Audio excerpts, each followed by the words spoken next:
जय हिंद दोस्तों, आप सभी का स्वागत है आपके अपने एबीसी कोचिंग यूट्यूब चैनल में। आप लोग कैसे हैं? आशा करता हूं आप लोग स्वस्थ और मस्त होंगे और अपनी बोर्ड एग्जाम की तैयारी जो है काफ़ी ज़बरदस्त तरीके से कर रहे होंगे। दोस्तों, आज की यह वीडियो आप सभी के लिए काफ़ी खास होने वाला है, क्योंकि इस वीडियो में जो है हम लोग जो है झारखंड शैक्षणिक अनुसंधान यानी JCRT की तरफ से जारी किए गए मॉडल पेपर का कंप्लीट सोल्यूशन देखने वाले हैं। जी हाँ दोस्तों, आज जो है इस वीडियो में क्लास 10 का जो है सब्जेक्ट सामाजिक विज्ञान यानी सोशल साइंस का मॉडल क्वेश्चन पेपर का जो है कंप्लीट सॉल्यूशन देखने वाले हैं, जो कि आप सभी के लिए काफी इंपॉर्टेंट है। तो एग्जाम से पहले जो है आप लोगों को इस मॉडल पेपर को अच्छे से सॉल्यूशन कर लेना है, तो क्योंकि इस मॉडल पेपर में ना जो भी क्वेश्चन दिया जाता है उसमें से लगभग क्वेश्चन आपके डायरेक्ट बोर्ड एग्जाम में पूछे जाते हैं, इसलिए मॉडल पेपर को पढ़ना जरूरी है। मॉडल पेपर को आप लोग प्रिंट करा लीजिएगा। मॉडल पेपर कहाँ पर मिलेगा? टेलीग्राम पर जो है मिल जाएगा। व्हाट्सएप ग्रुप में भी आप जुड़े हैं तो वहां पर भी आप लोगों को मैंने पहले भी शेयर किया हुआ है। ठीक है, चलिए बच्चों, टाइम ना वेस्ट करते जो है इसका जो है ऑब्जेक्टिव जो है सोल्यूशन को देखते हैं। चलिए आगे बढ़ते हैं बच्चों। देखिए, पहला जो प्रश्न आप देख सकते हैं हमारे स्क्रीन पर, पहला जो प्रश्न यहाँ पे क्या दिया गया है? पहला प्रश्न ये कहता है कि फ्रांसीसी क्रांति का नेता कौन था? ये तो आप लोगों को पहले ही पता है कि नेपोलियन बोनापार्ट था, तो ऑप्शन नंबर ए इसका सही आंसर रहेगा, नेपोलियन बोनापार्ट। दूसरा क्वेश्चन कहता है कि फ्रांसीसी क्रांति का मुख्य विशेषता क्या थी? तो फ्रांसीसी क्रांति की मुख्य विशेषता था बच्चों, यह था लोकतंत्र का उदय। क्या था? लोकतंत्र का उदय। ऑप्शन नंबर डी इसका सही आंसर होगा। अगला प्रश्न दिया गया है 3 नंबर कहता है कि भारत में जो है असहयोग आंदोलन का नेता कौन था? तो भारत में असहयोग आंदोलन का नेता कौन था? महात्मा गांधी था। कौन था? महात्मा गांधी, हमारे बापूजी। तो यहाँ पे क्या हो जाएगा? ऑप्शन नंबर जो है ए इसका सही आंसर होगा, महात्मा गांधी। ठीक है, चलिए आगे बढ़ते हैं। अगला जो प्रश्न आप देख सकते हैं क्या है? चौथा नंबर कहता है भारतीय राष्ट्रीय कांग्रेस की स्थापना किसने की? तो भारतीय राष्ट्रीय कांग्रेस की स्थापना किसने किया था? किसने किया था बच्चों? आप ये मुझे कमेंट करके बताइए, कब किया था? आप ये बताना। भारतीय राष्ट्रीय कांग्रेस की स्थापना जो है वो कब किया गया था? आप इसका जो है आंसर कमेंट बॉक्स में देंगे। चलिए, यहाँ पे क्या सवाल है कि भारतीय राष्ट्रीय कांग्रेस की स्थापना जो है किसने किया?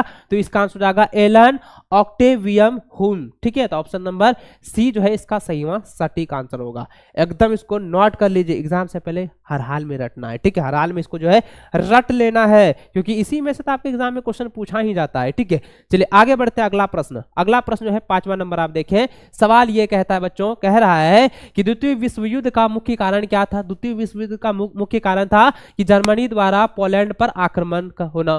तो ऑप्शन नंबर बी इसका सही आंसर होगा। अगला प्रश्न है, कहता है कि भारतीय उद्यमी जिसने पहली भारतीय जूट मिल स्थापित की थी? तो किस भारतीय ने जो है पहली बार जो है जूट मिल को स्थापित किया? तो इसका क्या आंसर हो जाएगा? ये हो जाएगा Dwarkanath Tagore. Option number A इसका सही आंसर होगा। अगला प्रश्न है कि भाप इंजन का विकास करने वाले ब्रिटिश आविष्कारक कौन थे? तो कौन थे बच्चों? ये था James Watt. Option number A इसका सही आंसर होगा। एकदम सटीक आंसर है, आप लोग फटाफट जो है मिलान करते जाइए। अगला क्वेश्चन देखिए, 8वां नंबर दिया गया है कि मुद्रण तकनीक सबसे पहले कहां विकसित हुई? तो कहां पर विकसित हुई है? तो ये जो हुआ है विकसित कहां पर डेवलप किया गया? चीन में डेवलप हुआ है। ठीक है, ऑप्शन नंबर बी जो है इसका सही सटीक आंसर होगा। चलिए आगे बढ़ते हैं। नेक्स्ट प्रश्न देखिए, अगला प्रश्न क्या है? 9 नंबर, जरा ध्यान देंगे। लिखा है कि गीत गोविंद की रचना किसने की थी? तो गीत गोविंद की रचना किसने किया था? तो जयदेव ने किया था। ऑप्शन नंबर ए इसका सही आंसर होगा। अगला प्रश्न है कि महात्मा गांधी ने किस पत्रिका का संपादन किया? तो देखिए, महात्मा गांधी के द्वारा जो है किस पत्रिका का, किस जो है मैगजीन का जो है वो संपादक किया था? किसने जो कब किया था बच्चों? आप ये मुझे बताना। सबसे पहले जो आप ये बताना कि ये कब किया था, क्या आपको मालूम है? हाँ या ना मुझे कमेंट करके बताना। तो क्या हो जाएगा? महात्मा गांधी ने किस पत्रिका का संपादन किया? तो किसका किया था? यंग इंडिया का। ठीक है, यंग इंडिया का जो है संपादन किया था। ऑप्शन नंबर जो है ना 20 का सही आंसर होगा। अगला प्रश्न है कि भारत छोड़ो आंदोलन कब हुआ? तो भाई बहुत आसान है, 1942 ईस्वी में। ऑप्शन ए इसका सही आंसर होगा। अगला सवाल देखिए, 12वां नंबर सवाल की ओर चले, तो उससे पहले बच्चों आप जरा ध्यान देंगे, ये सवाल आपके बोर्ड एग्जाम में रिपीट हो रहा है, बहुत बार बार जो है ना रिपीट होता है, बार बार ये क्वेश्चन जो है रिपीट किया जाता है। इसको आप लोग अच्छे से याद रखेंगे। सवाल ये 12 नंबर कह रहा है कि बाघ परियोजना की शुरुआत कब हुई? देखिए, बाघ परियोजना की शुरुआत कब किया गया? तो यह किया गया था 1973 ईस्वी में। ठीक है, 1973 ईस्वी में किया गया। चलिए अगला जो है 13 नंबर सवाल देखें। कहता है कि किस प्रकार की मिट्टी में कंकड़ की मात्रा अत्यधिक होती है? कंकड़ की मात्रा जो है अधिक पाई जाती है। तो ये कौन सा मिट्टी हो जाएगा? वो हो जाएगा बांगर मिट्टी। ठीक है, याद रखेंगे। बांगर मिट्टी। थोड़ा सा तबियत डाउन है मेरा दोस्तों, ठीक, इसीलिए खांसी आता है बार बार, उसको इग्नोर कीजिए और क्वेश्चन पर ध्यान दीजिए। क्वेश्चन क्या था कि किस प्रकार की मिट्टी में कंकड़ की मात्रा अधिक होती है, तो याद रखना है बांगर मिट्टी, ठीक। ऑप्शन नंबर 20 का सही आंसर होगा। चलिए अगला सवाल देखते हैं। 14 नंबर क्या दिया गया है, कहता है कि काली मृदा जो है किस नाम से जाना जाता है। तो देखिए आप लोगों को मैंने पहले बताया था कि काली मृदा, काली मिट्टी जो है किस नाम से जाना जाता है, तो ये किस नाम से जाना जाता है, वो किस नाम से, ये जो है रेगुर के नाम से भी जाना जाता है, ठीक है। याद रखेंगे काली मिट्टी को जो है रेगुर के नाम से जाना जाता है। ऑप्शन नंबर सी जो है इसका सही आंसर होगा। चलिए आगे बढ़ते हैं अगले प्रश्न की ओर। तो देखिए अगला जो प्रश्न है 15वां नंबर है, ये कहता है कि सुंदरवन, देखिए सुंदरवन से रिलेटेड आपके बोर्ड की परीक्षा में प्रश्न दिए जाते हैं, इसलिए इसको एग्जाम से पहले रट लेना है, एकदम पूरी तरह से कंठस्थ कर लेना है। देखिए 15 नंबर सवाल है कि सुंदरवन राष्ट्रीय पार्क किस राज्य में स्थित है, तो बच्चों किस राज्य में स्थित है, पश्चिम बंगाल में, तो ऑप्शन नंबर ए इसका सही आंसर होगा। अगला प्रश्न है कि नर्मदा बचाओ आंदोलन संबंधित है, तो किस कहां पर संबंधित है, देखिए संबंधित किससे है बच्चा, यह है सरदार सरोवर परियोजना से संबंधित है, तो ऑप्शन नंबर ए इसका सही आंसर होगा। अगला प्रश्न है कि जल किस प्रकार का संसाधन है, तो जल जो है किस प्रकार का संसाधन है, तो वह जो है नवीकरणीय संसाधन है, तो ऑप्शन नंबर जो है ना सी इसका सही आंसर होगा। अगला प्रश्न है कि श्रीलंका का राजकीय धर्म क्या है, तो देखिए श्रीलंका का राजकीय धर्म होता है बौद्ध धर्म। क्या है, श्रीलंका का राजकीय धर्म क्या है, बौद्ध धर्म है, ऑप्शन नंबर डी, ठीक है, इसको आप लोग टिक कर लीजिए। चलिए आगे बढ़ते हैं अगले प्रश्न की ओर। तो देखिए नेक्स्ट क्वेश्चन जो क्या दिया गया है, अगला सवाल जो है 19वां नंबर, बहुत इंपॉर्टेंट क्वेश्चन है बच्चों। देखिए 19वां नंबर सवाल दिया गया है कि बेल्जियम में डचों की आबादी कितनी प्रतिशत है, तो यहाँ कितनी दिया है, लेकिन यहाँ को कितनी प्रतिशत है, यानी कि बेल्जियम में डचों की जो आबादी है वो कितनी प्रतिशत है, तो ये कितनी प्रतिशत है, ये लगभग जो है 59% है। क्या है, 59% है, ठीक है। ऑप्शन नंबर सी इसका सही आंसर होगा।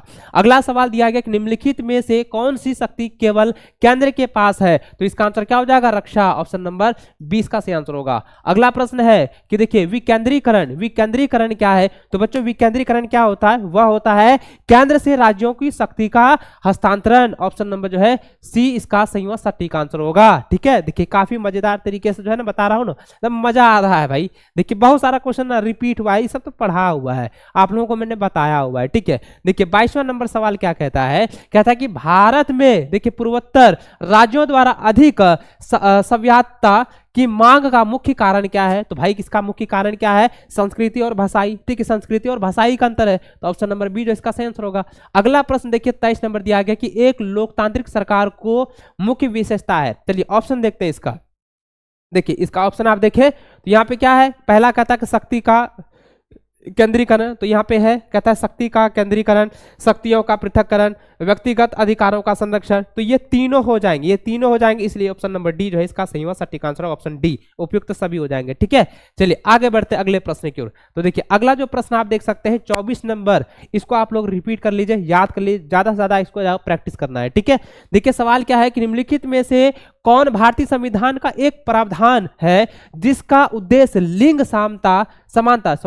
समानता को बढ़ावा देना है, या लिंग समानता को बढ़ावा देता है, वो कौन सा अनुच्छेद है, तो ये बच्चों ये कौन सा अनुच्छेद है, ये आर्टिकल 15 है ना, आर्टिकल 15 अनुच्छेद 15, ऑप्शन नंबर 20 का सही आंसर होगा।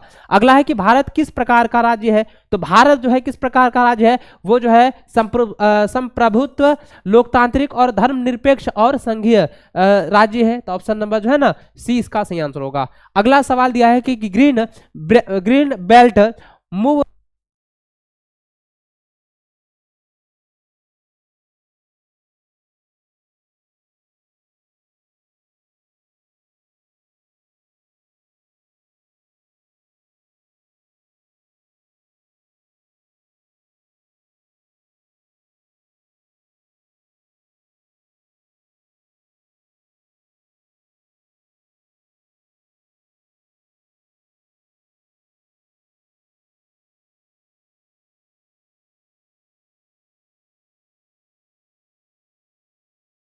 अगला क्वेश्चन देखिए आप देख सकते हैं 24वां नंबर जो दिया गया था, सवाल एक बार फिर से पढ़ देता हूं। देखिए सवाल क्या दिया है बच्चों, सवाल यह कहता है कि निम्नलिखित में से कौन भारतीय संविधान का एक प्रावधान है जिसका उद्देश्य जो है लिंग समानता को बढ़ावा देता है, तो यह है आर्टिकल 15। क्या है, आर्टिकल 15 यानी कि अनुच्छेद 15, ऑप्शन नंबर बी जो है इसका सही आंसर होगा, एकदम सटीक आंसर होगा, इसको टिक लगा लीजिए।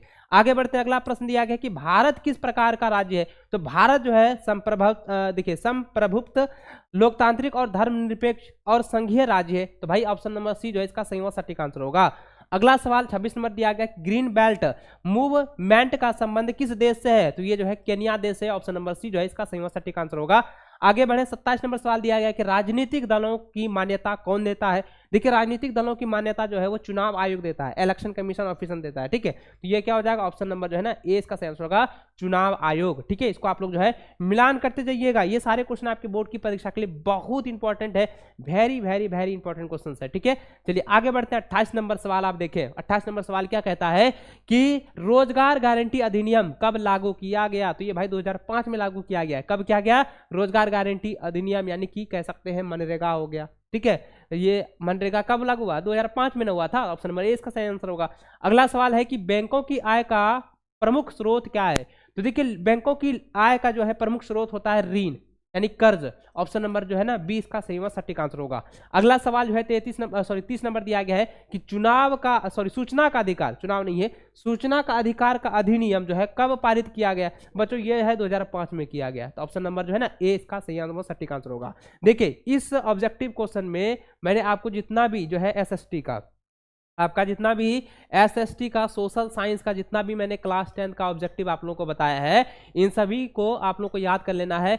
मॉडल पेपर का हर एक सोल्यूशन को आप लोगों को देखना है। इसको अगर आप मॉडल पेपर को तैयार कर लेते हैं ना, मैं गारंटी के साथ कहूंगा आप 110% जो है बोर्ड एग्जाम के लिए पूरी तरह से प्रिपेयर हो चुके हैं, तैयार हो चुके हैं, और इस बार भी आप लोग अच्छा प्रदर्शन करने वाले हैं। ताबड़तोड़ जो है आपका जो है रिजल्ट होने वाला है, एक भी प्रश्न नहीं छूटेगा, ठीक है। तो चलिए बच्चों आज की यह वीडियो काफी खास रहा होगा, तो वीडियो को लाइक शेयर जरूर कीजिएगा।